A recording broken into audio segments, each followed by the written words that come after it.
tere, minu nimi on Lauri ja täna ma tutvustan siis Pololu Zumo 32U4 robotit. Tegemist on siis niisuguse väikse toreda robotiga, mis on siis põhimõtteliselt peamiselt mõeldud Zumo jaoks. Aga teda saab ka kasutada muudeks asjadeks. Aga kõigepealt siis vaatame, mis ta üldse sisse ehitatud on. Kõigepealt siin on meil mikro USB pesa.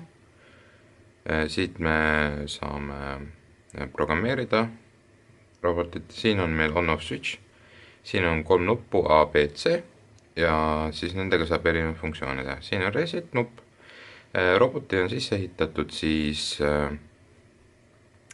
visioone järgimiseks mõeldud sensorid, need asuvad siin all plaadi peal ja siis 3 lähedussensorit või kaugussensorit, proximity sensor inglise keeles siis. Siis ta on sisse ehitatud ilus LCD, see käib niimoodi ilusti ära.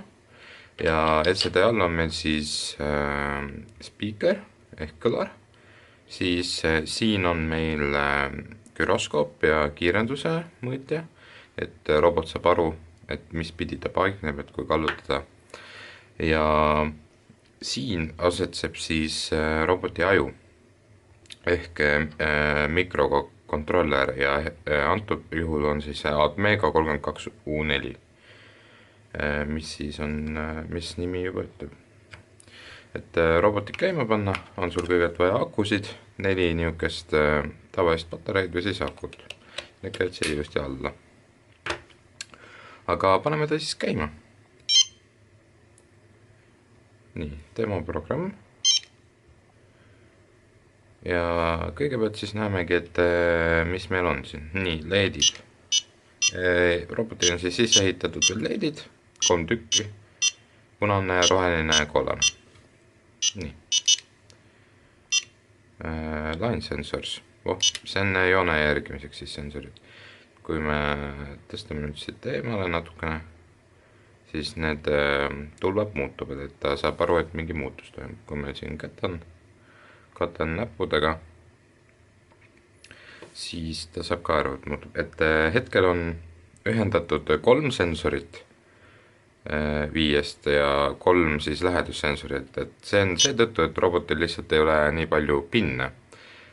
Pinnid on siis niisugused need augukesed, nagu siin näha. Et siia sa ühendab mingi sensori, siis mikrokontroller saab siis informatsiooni sealt võtta. Kas näiteks joone järgmisel, kas taust on must või taust on valge. Siis meil on lähedussensorid.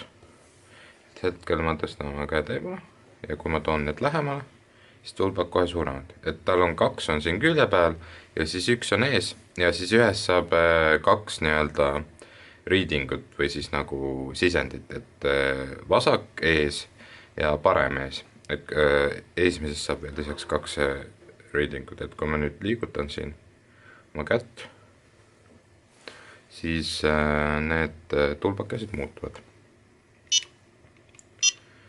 Inertial, see siis tajub, et mis see on siis nii-öelda gyroskoop. Et ta tajub, mis pidi robot nagu on ja mis pidi ta hetkel siis liigub.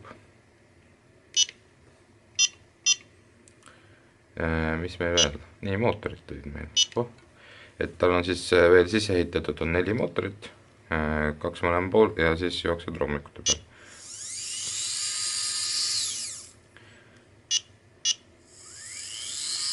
Just töötavad. Siis encoders, see on põhimõtteliselt siis niisugune programm, et mikrokontroller siis saab aru, et kui palju siis mootorid on liikunud, et kui ma natuke liigutan siin või krutin, et siis ta näitab mulle arvu. Ja siis see on hea selle jaoks, et kui on vaja teha hästi täpseid liigutusi, siis saab täpselt näha ja täpselt nii-öelda välja arvutada, kui palju robot peab siis liikuma. Nii, siis muidugi on sisse ehitatud kaar.